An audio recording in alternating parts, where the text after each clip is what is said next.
The idea behind CDP is for the community to sit down, look into their problems and document it for any implementation.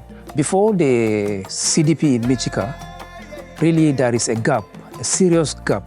Our life before we meet this intervention of Oxfam, SEPAD, Crudan and GIZ. In fact, we were just living as if we were not guided. Oxfam carried out all the CDP processes at Michika, and it was well done because the policy and the implementation guidelines have been strictly followed. Your coming have brought a lot of inputs to our community in terms of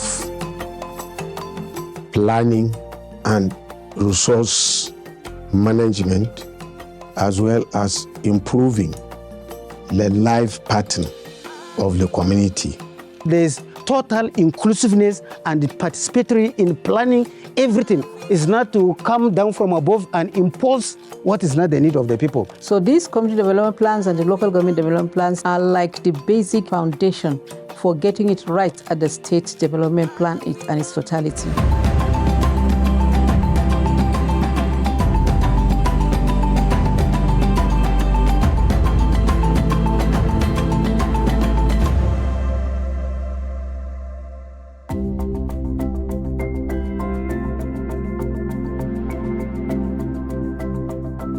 Citizen engagement participatory planning started when we had meeting in Abuja.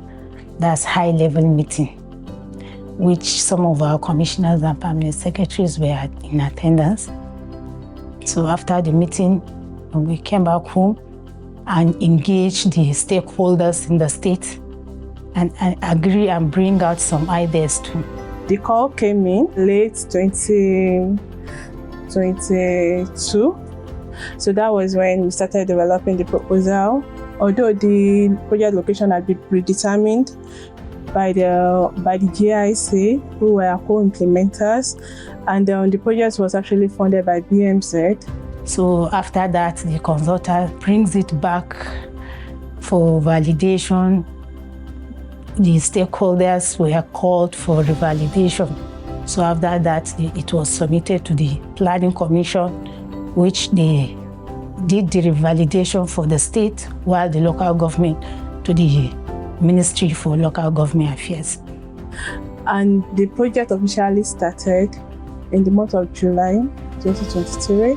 It's actually an 8-month project, and it's also key into the influencing strategy of the organization.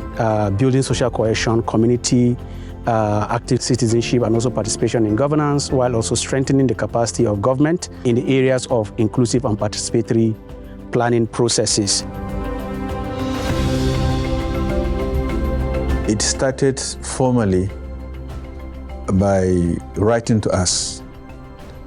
And when I received the letter, it detailed first that we will be invited for this program, of which Michika Local Government was selected as a pioneer local government. When I came in newly to the local government, I made this program on ground, and I have seen how you people are very serious. You go to the nooks and crannies of this local government.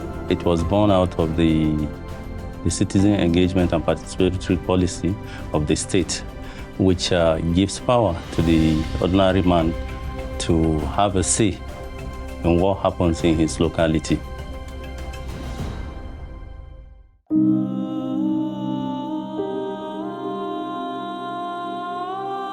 Before we came, usually planning processes is considered as the exclusive reserve of very few people at the local government level.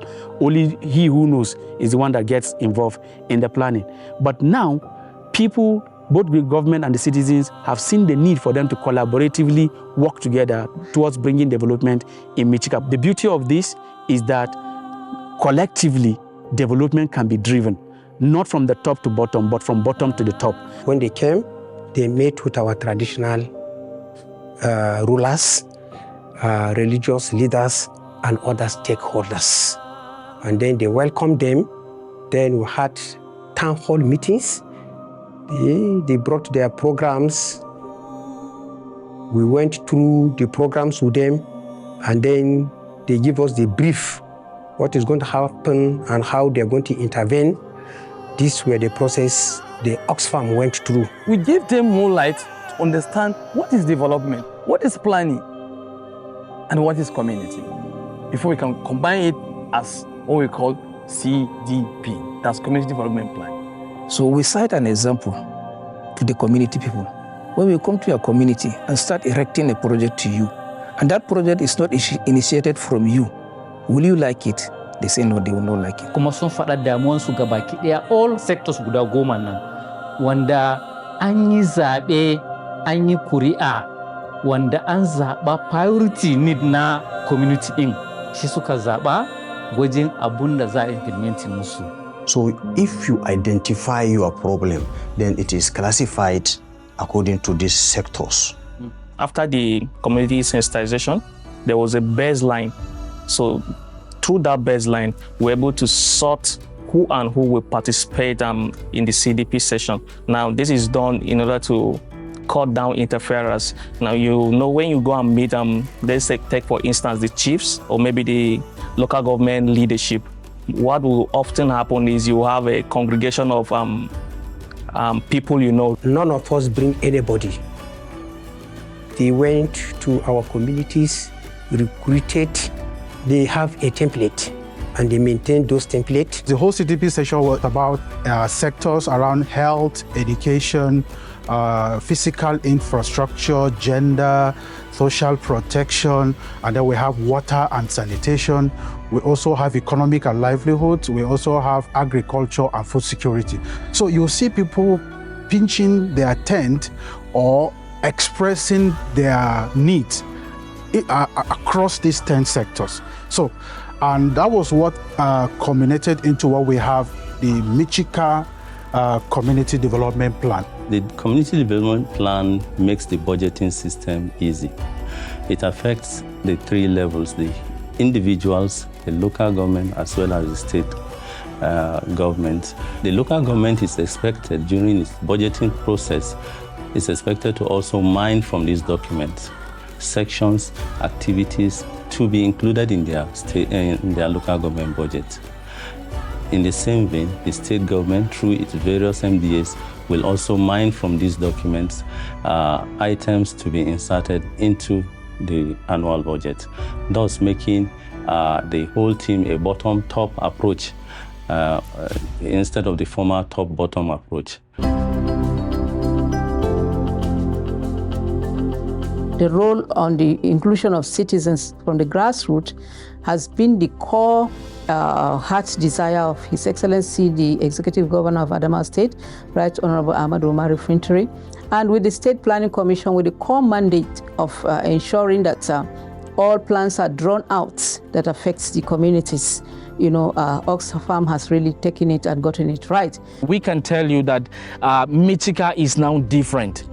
For the first time, this community development plan is being adopted by government, is being stamped by government, and is being agreed to be implemented by government. And I can tell the implementation has already started. We have World Development Support Committee, we still have state on local government levels 1. So these are the people on ground to follow up on this CDP document, whether it's being implemented in the state or not. I believe by the end of the 5 years, we can be able to track the changes to know what really transpired in the 5 years. And also, they have kind of gone far by kind of costing the plan, so that whoever that's coming to implement item from that plan will find it easy to make his budget around the plan, because the item is there, the budget is there, and it will be an easy going for whether partner, individual, or philanthropist, whoever that wants to use that document. Very, very importantly is the inclusive nature of the project, where no one is left behind. At Oxfam, we believe that no decision about me should be taken without my input in it. And that is what, through this project, we are trying to promote. We have demonstrated all the processes, and through all interventions and initiatives, we ensure that the voice of the marginalized are heard, whether they are IDPs, whether they are returnees, whether they are women, whether they are persons living with disabilities, or whatever their cadre, or whatever their categories, whichever category they fall within the community as it is.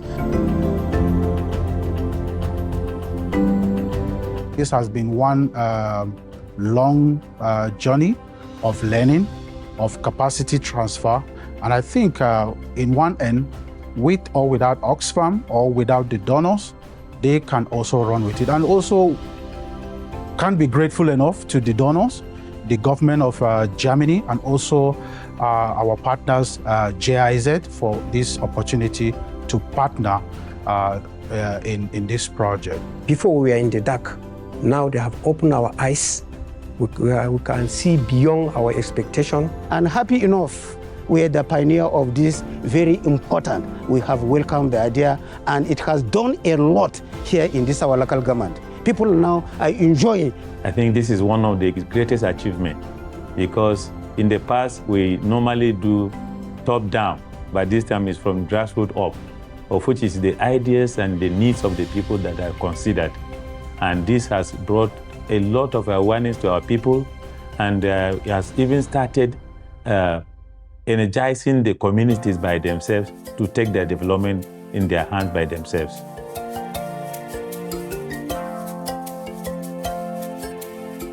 We are hoping and looking forward to having all the local governments implement same, because once we get that, that puts the state on a strong footing of the dividend of democracy for the citizenry.